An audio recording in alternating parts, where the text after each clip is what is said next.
I don't care how long she's been here. Get her out of my building." Those were the first words Ifeoma Adeyemi said about Nadia, a woman who had spent 11 years showing up before sunrise to open the community center on Eglinton Avenue West, who had never once called in sick, who kept a box of granola bars under her desk for the kids whose parents forgot to pack lunch. Ifeoma didn't know any of that, of course. Or maybe she did, and it didn't matter to her. That was the thing about Ifeoma. Facts didn't move her. Only power did. Nadia Osei had come to Toronto from Accra when she was 23, carrying 2 suitcases and a folder of certificates that nobody here seemed to care about. She had a degree in social work from the University of Ghana. Back home, she had run youth programs in 3 different districts. Here, she spent 4 years cleaning office buildings before someone at the Rexdale Community Hub noticed she was tutoring the other cleaners' children in the break room during lunch. They offered her a part-time position. She took it without hesitation. By the time she was 31, Nadia was the heart of the Eglinton Hub, what the staff privately called the community center, that served one of the most underfunded pockets of the city. She ran the after-school program. She organized the food bank drives. When the city cut the translation budget, she started doing informal interpretation herself. Twi, English, a little Somali she had picked up from the families she worked with. The parents trusted her. The children adored her. The other staff followed her lead even when she had no official authority to give it. She earned $38,000 a year. She had been asking for a raise for 2 years. Then Ifeoma Adeyemi arrived. Ifeoma was appointed executive director of the hub in September. She came from a consulting background. A woman who had spent her career turning non-profit organizations into what she called lean, impact-driven machines. She wore structured blazers in every weather. She spoke about deliverables and stakeholder alignment. In her first week, she had the motivational posters taken down from the walls of the main hall because, she said, they looked unprofessional. The staff held their breath and waited. Nadia tried. She genuinely tried. She prepared a detailed summary of every program she ran, participation numbers, community feedback, measurable outcomes. She asked for 30 minutes of Ifeoma's time to walk her through it. Ifeoma's assistant rescheduled the meeting 4 times. When it finally happened, Ifeoma spent most of it answering emails on her phone. "These numbers are fine," Ifeoma said, not looking up. "But I need you to understand that going forward, all programming decisions go through me. You don't just start things. You don't make promises to families without written approval. And I need you to be more careful about how you represent the organization. Some of the things you've been saying to parents, the things you tell them about what this center can do for them, it's creating unrealistic expectations." Nadia sat very still. "With respect, I've been managing those relationships for years. The families, I know how long you've been here." Ifeoma finally looked at her. "That's not the point." The meeting ended. It started with small things. Nadia's requests for program supplies were delayed or denied. The budget for the after-school snack program, $30 a week, hardly anything, was suddenly under review. A new policy appeared requiring all staff communications with community members to be approved by the director's office. Nobody else seemed to be held to it the same way Nadia was.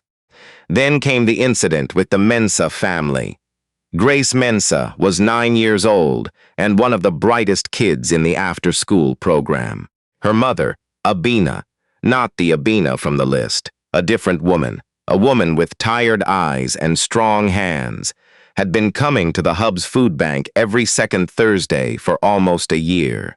She never asked for more than she needed. She always brought something small in return when she could. A bag of plantain chips, a container of stew. That was the kind of woman she was. One Thursday, Abina came in distressed. Her landlord had sent a notice. She needed help understanding it, needed to know what her rights were, needed someone to sit with her and explain what the legal language meant. Nadia sat with her for 90 minutes. She called a tenant support line. She helped Abina draft a response letter. She did not get written approval first. Ifeoma called her into the office the following Monday. A member of the board had apparently seen Nadia on the phone in the common area, using what Ifeoma described as an unauthorized advisory role. "You're a program coordinator," Ifeoma said. "You are not a legal aid worker. You are not a caseworker. You stepped outside your scope, and you did it in a public space where it could expose this organization to liability." "She needed help," Nadia said. "There was no one else there. That is not your call to make. Then whose call is it?" Ifeoma looked at her for a long moment. Something shifted in her face. Not anger exactly, but something colder. "I'm going to need you to take the rest of the day. Go home. Think about whether this position is still the right fit for you, and come back tomorrow, ready to work within the boundaries of your role." Nadia went home.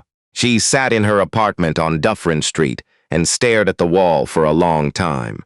Then she called her mother in Accra. "Nadia," her mother said after listening quietly, "is this the first time someone with less integrity than you has had more power?" "No, Mama. Then you already know how to survive it. You've done it before." She went back the next morning. The board review happened 6 weeks later. Nadia never saw the report.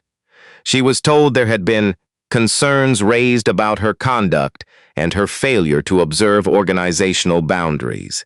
She was told the decision had not been made lightly. She was told she could collect her personal items before end of day.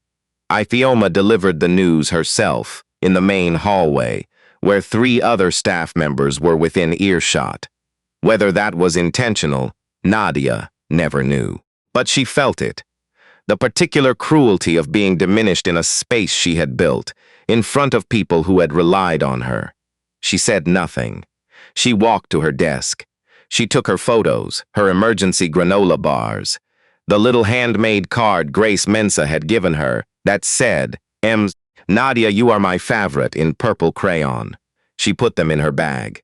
At the door, she turned back, not toward Ifeoma, but toward the hallway itself.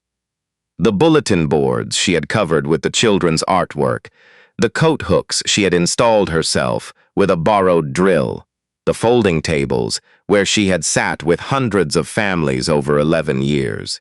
She did not say goodbye out loud. She said it in her chest, quietly, the way you say goodbye to something you love when you are too proud to cry in front of the person who took it from you. Then she left. And if this story ended there, it would just be another story about a good woman being pushed out by someone who didn't deserve her position. We've all heard that story. Some of us have lived it. But this story doesn't end there. 4 months later, Nadia was working at a newcomer settlement agency in Scarborough. Better title, marginally better pay, a supervisor who actually read her program proposals. She was building something again. She was okay. Not healed, not whole, but okay, which is its own kind of strength. It was a Tuesday in February when she got the call. The number wasn't one she recognized. She almost didn't answer. But something, she couldn't explain it afterward, made her pick up. Nadia. The voice was rough in a way that voices get when someone has been crying for a long time. "This is Ifeoma." Nadia said nothing. "I know I have no right to call you. I know that. But I don't know who else." The voice broke. "It's my son. He's 16. He came to the hub after school the way he sometimes did. And there was an incident. He's at the hospital, St. Michael's. They said there was a fight and Nadia, he's not breathing well on his own and they don't know yet. And what hospital did you say?" "St. Michael's." "But Nadia, I'm not calling to ask you to come there. I'm calling because he has a worker.